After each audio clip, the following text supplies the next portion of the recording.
RCR presenta Integrando Perú. Análisis, entrevistas y propuestas para contribuir al desarrollo del país. Con Jorge Luis Montero y Pedro Gamio. Bienvenidos. Empezamos nuestro programa Integrando Perú con una invitada que ya es parte del equipo. Y para mí eso es muy importante porque se trata de una talentosa profesional que cada vez está mostrándonos su brillo y su honestidad.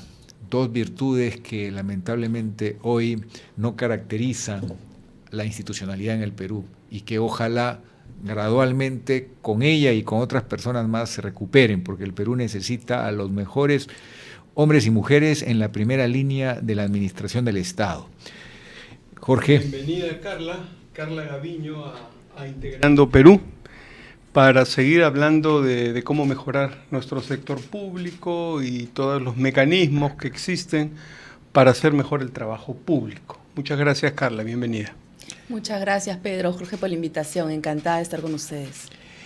El tema que hoy día nos reúne es la nueva propuesta de contratación pública.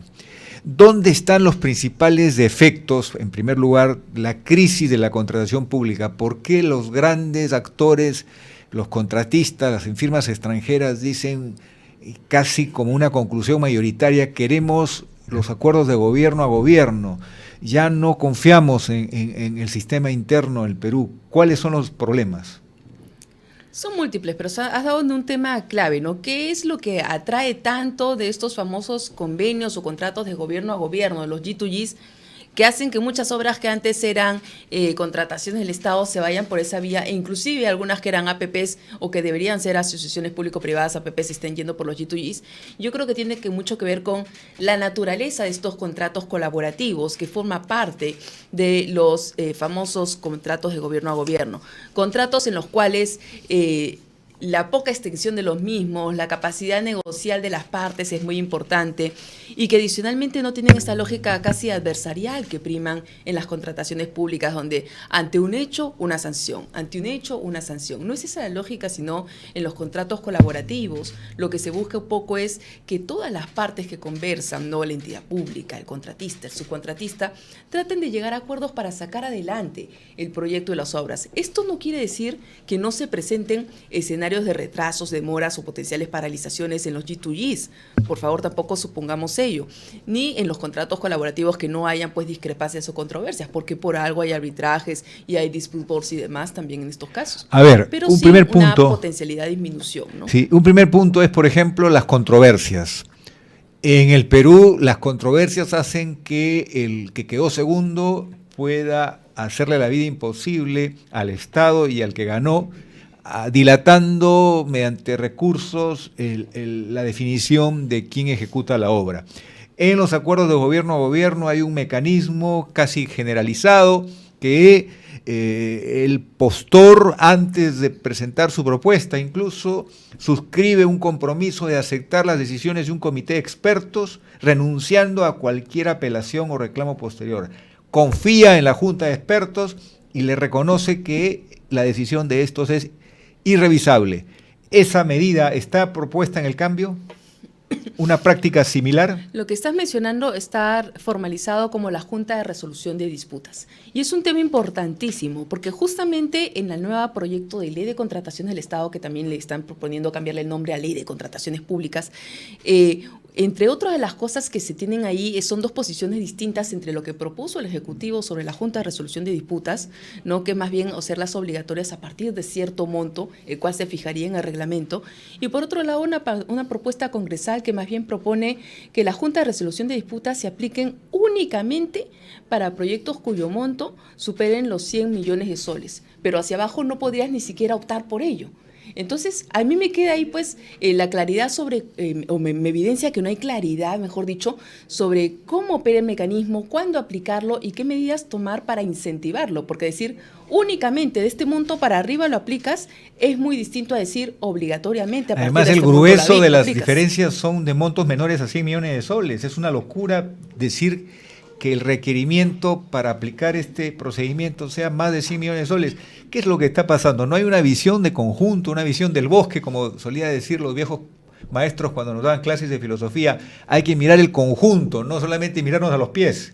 Efectivamente, yo creo que no se ha hecho un análisis ni siquiera internacional de qué prácticas podrían adecuarse para ver acá cómo fijar un monto, ¿no? Déjaselo a decisión de las partes y en todo caso di que para proyectos de gran envergadura lo tienen que aplicar. Eso la propuesta del Ejecutivo me parece más correcta que una propuesta congresal que más bien restringe la posibilidad de las partes de que debe adoptar las juntas de resolución de disputas. Estas juntas tienen dos particularidades, si me permite Pedro. Una que se usa mucho acá, que es una vez que surge el conflicto, tratar de solucionarlo, pero hay otra que es muy importante fomentar, que es la que la Junta acompañe desde el inicio de la etapa de ejecución de la obra para no esperar a que se presente el problema para recién actuar, sino también de forma preventiva.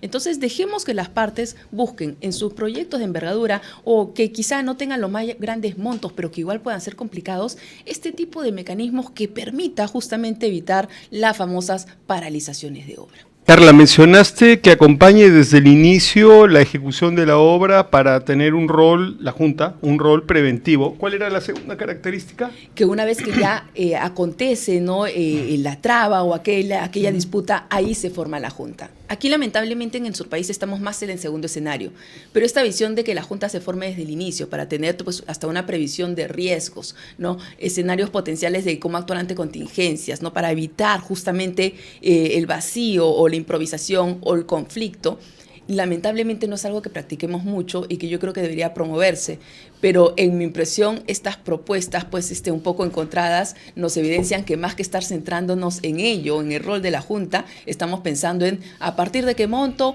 o tiene que haber monto, o sea, estamos más en una etapa diferente a realmente pensar en la finalidad de sacarle el provecho en el fondo a lo que puede servir una Junta. Hace algunos, 15 años quizá, un conocido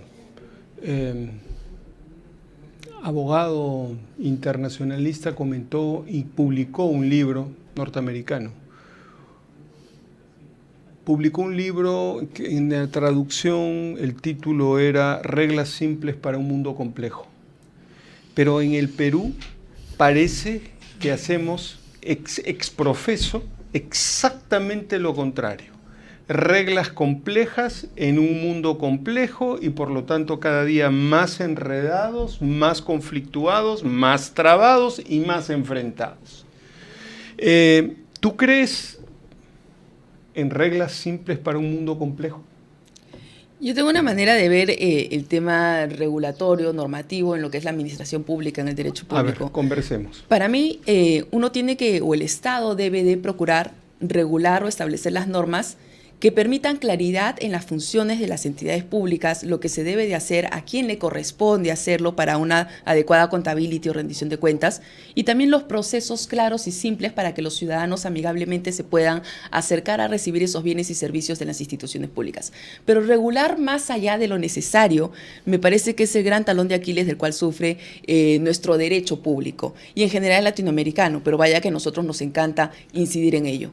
Entonces yo creo que hay que más bien reorientar la forma en la que hacemos las directivas, las normas. En nuestro país mucho trabajamos con normas infralegales. La cantidad de directivas, de anexos, de guías, que más que guías son realmente casi obligatorias para hacer las cosas que sacan los sistemas del Estado, que sacan los rectores, que sacan los ministerios, es enorme y varía con tanta velocidad que realmente genera mucha incertidumbre. Otro problema sobre su aplicación que tenemos es el registro único de proveedores. En eso hemos fallado, y extenderlo a sus accionistas, donde ha habido prácticas deshonestas, prácticas desleales, prácticas incorrectas, que los que tienen posición mayoritaria, no cualquier accionista, sino los que tienen capacidad de decisión en empresas que han burlado de manera irresponsable compromisos con el Estado, no tengan la posibilidad de al mismo tiempo estar haciendo obras en otro ministerio. Me parece que eso es una burla. eso todavía no se corrige al día de hoy. No se corrige y lamentablemente con la cantidad de proyectos que se están acumulando en nuestra nueva versión que eventualmente saldrá de la Ley de Contratación del Estado de Compras Públicas, como le vayan a denominar, tampoco me parece que se vaya a afrontar directamente, porque si bien se están incluyendo o proponiendo distintas alternativas para buscar incluir en los impedimentos, ¿no?, a los accionistas, a los socios de personas jurídicas que participen de consorcios u otros que dejan obras paralizadas. Lo cierto es que lo que bien mencionas, Pedro, de cómo se enteran las distintas entidades públicas de quiénes son esos sancionados, continúa un poco dependiendo de la facilidad que tenga la entidad pública para informarse de ello.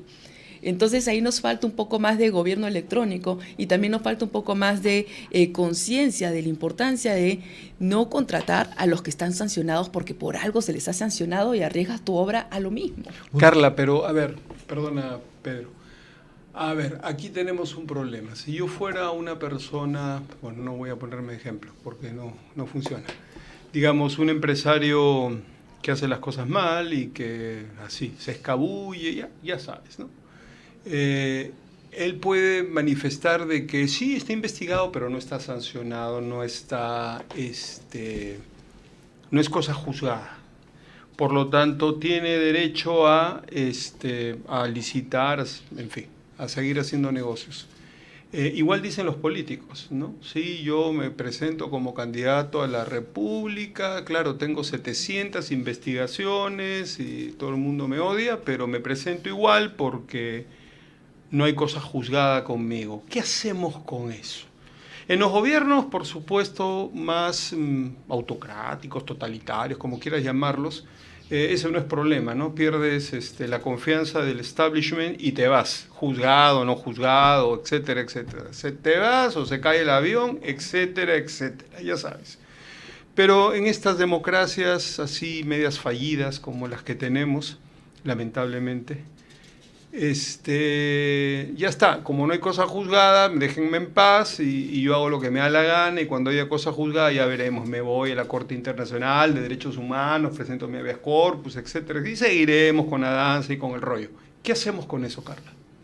Yo creo que ahí hay que distinguir un tema, ¿no? Porque ahí estamos entrando más al tema de la persona natural antes que a las empresas sancionadas por contratar, ¿no? En el caso de la persona natural tenemos que partir de que efectivamente existe una presunción de inocencia que es inflancable y que está en la Constitución, o sea que hay que respetarla. Pero que no obstante también hay un deber de mostrar probidad o de procurar tener probidad en los funcionarios públicos que se contratan, ¿no? O que se designan. Entonces, por ahí yo creo que hay un tema que tiene que equilibrarse, porque si bien la presunción de inocencia tiene que primar, también para algunas posiciones importantes podría ser relevante que antes de aceptar el cargo las personas se adopte la costumbre de comentar, ¿no?, ese tipo de escenarios que pudieran tener y que ante eso se evalúe si es que se encuentra razonabilidad en las explicaciones, el nivel de avance de la investigación, cómo así se orientó y en base a ello tomar decisiones. O sea, yo creo que no podríamos tener una regla de que diga todo aquel que tenga una denuncia no puede ejercer función, porque también pueden haber todo tipo de denuncias. Los funcionarios están muy expuestos a ellos, pero también está el principio de inocencia, pero también hay un deber de probidad que está en el Código de Ética, eso para los funcionarios públicos. Por otro lado, si volvemos al tema de las contrataciones del Estado, aquí es bien clara la regla, si estás sancionado no deberías contratar, ¿no? Entonces, ¿cómo es que se está contratando empresas sancionadas hoy en día con sanción vigente? Es parte de los problemas medulares que no logramos resolver en la administración pública. Una pregunta, China es hoy responsable del 60% de la compra de commodities de forma global. O sea, es un gigante. El Perú no puede darse el lujo de romper con quien representa el dominio del mercado mundial hoy y con posibilidades de crecer aún más. Pero pocos países como Alemania han dicho no, acá no se hacen valer las leyes chinas, sino las leyes de Alemania. Y han condicionado tener las mejores prácticas en su país. Es muy difícil para el Perú llegar a una suerte de complemento al acuerdo comercial que se tiene con China, un memorándum de entendimiento para pedirle al gobierno chino que haga un tamiz para que no tengamos los dolores de cabeza con algunos ministerios y algunos gobiernos regionales, porque elevando las fianzas, lo único que se hace es más bien darles una ventaja a los proveedores concursantes chinos, porque ellos no tienen techo en su capacidad de garantizar las obras, pero si el contratista es malo, lamentablemente por la manera como se comporta la administración de justicia en el Perú, obras inconclusas o mal hechas pueden dejar un sinsabor tremendo, porque son servicios básicos y la población se ve frustrada.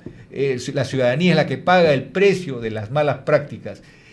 Sería conveniente, y esto no tiene que ver con la ley, tiene que ver con la gestión de Cancillería, una negociación complementaria que asegure que al Perú lo van a tratar de una forma mejor, que se va a asegurar que vengan las mejores empresas chinas, que haya un ranking de calidad. Yo creo que has dado en el clavo, ¿no? Yo creo que es totalmente pertinente y necesario, pero ahí depende mucho de la capacidad negocial, ¿no?, que se tenga para poder tratar de llegar a este acuerdo para, de alguna manera, mejorar un poco la práctica que se está desarrollando en la contratación pública, sobre todo con hay muy buenas empresas chinas, pero hay otras que no están procediendo de la mejor manera. Entonces, introducir algunas normas más de transparencia, algunas normas más de cuidado, ¿no?, para evitar pues que los proyectos queden abandonados o paralizados es importantísimo. Pero tú has dicho algo medular que me ha llevado a la reflexión, porque distintos proyectos que se están acumulando para este nuevo híbrido que va a ser, o esta nueva sumatoria que va a ser la nueva ley de contrataciones del Estado, justamente apuntan a que para poder poner una medida cautelar en proceso arbitral o judicial, tienes que presentar una carta fianza, ¿no? Y la lógica es que esto va a ser como una suerte, y me parece correcto, pero va a ser como una suerte con el objetivo de buscar impedir que se tengan tantas obras paralizadas. Yo no sé si necesariamente ese va a ser el resultado, porque como tú bien dices, esto va a favorecer más bien, o va a permitir que va a seguir dándose que las grandes empresas, los grandes consorcios puedan pagar estas fianzas, ¿no? Y finalmente, pues, continúen con la misma práctica que vienen procediendo. Pero a aquellas empresas un poco más pequeñas les va a ser un poco más difícil, ¿no? Entonces, si bien creo que hay un fuerte problema en todo lo que son las medidas cautelares en procesos arbitrales, por supuesto, en procesos judiciales, y me parece positivo buscar formas de disminuir su interposición cuando se sabe que únicamente se ponen para dilatar, ¿no?, la solución a las controversias, puede que se necesite una estrategia mucho más amplia que va por el lado que estás comentando, ¿no? Un tema negocial de parte de un Estado con otro para buscar la mejor sinergia para desarrollar estos proyectos de infraestructura. Carla, hablando de China, tenemos un problema latente con el puerto de Chancay. ¿Puedes explicarnos un poquito qué está pasando ahí?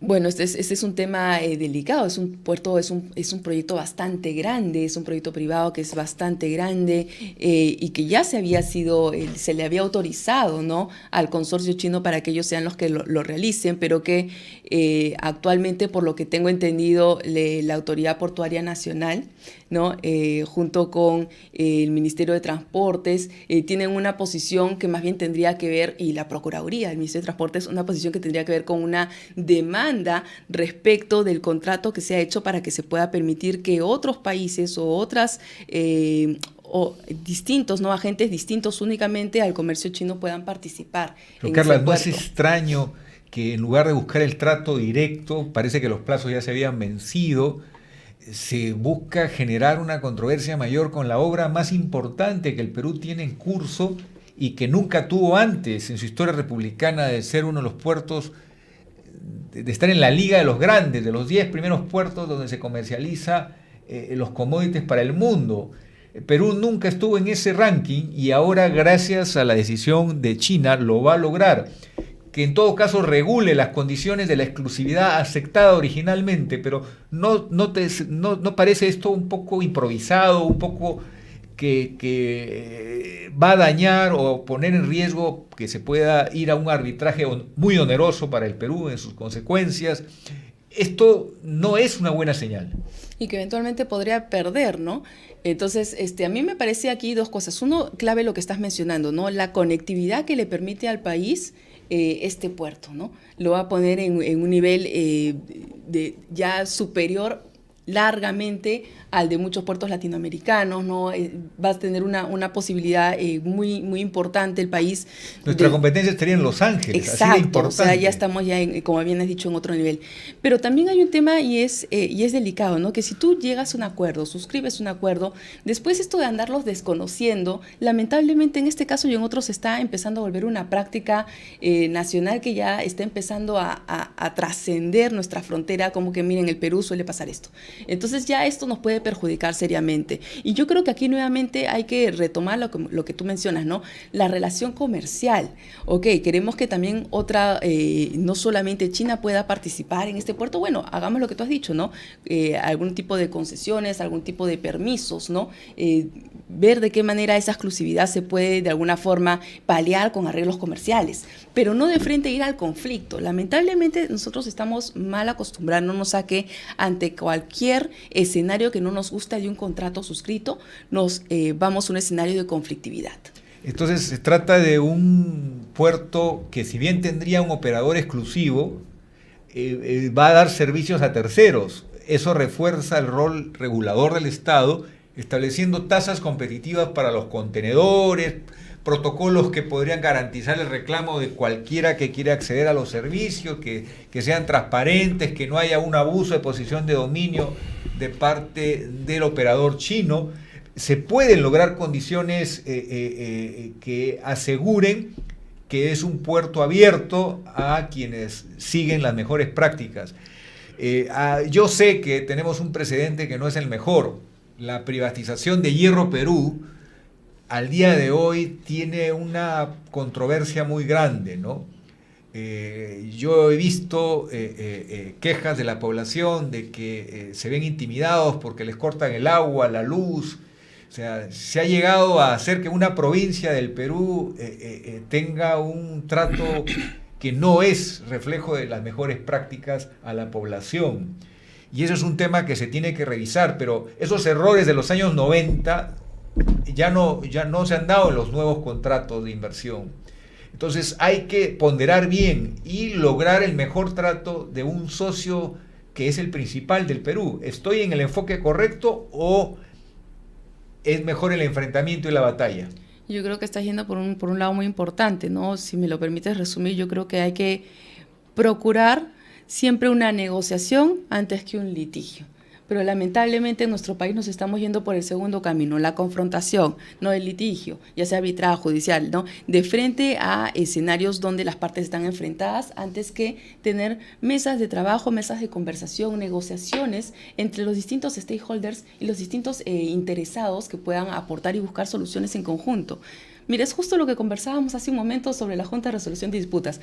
La armamos cuando está el problema, pero no para prevenirlo, para que acompañes el camino. Igual acá, cuando tenemos un problema, de frente a una demanda arbitral, de frente a una contingencia, pero no una negociación comercial y política desde antes. Y el otro tema que tiene que ver con contratación pública es que con mis alumnos se hizo una investigación y me quedé sorprendido con el resultado. Los arbitrajes internacionales, en su mayor parte, 75% los gana el Estado peruano. A pesar de que hemos tenido derrotas importantes, el balance es favorable.